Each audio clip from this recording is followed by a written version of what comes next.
Oo, yung mga ano na, yung mga towards the end na, yung mga revelations of everything, mga plot twists, ganyan. Yun, nakakapagod kasi heightened talaga yung emotions eh.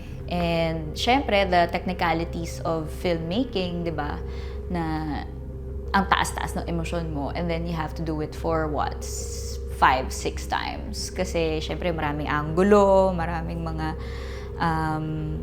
shots na kailangan gawin. So, kailangan mong bumalik at bumalik doon sa level of emotion na yun ng 5 or 6 times. So, yun yung para sa akin mas draining emotionally, physically. Kasi, pag umaarte, talagang, ano yan buong katawan mo talaga nagtatrabaho. Utak mo, puso mo, buong katawan mo kailangan gumagalaw. Hindi pwedeng isa lang. So, yun, draining talaga siya.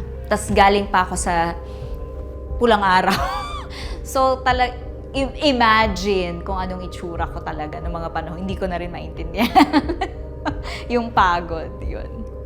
Hi everyone, I'm Barbie Forteza. P77 is now showing in cinemas nationwide. Takbo na sa sinihan!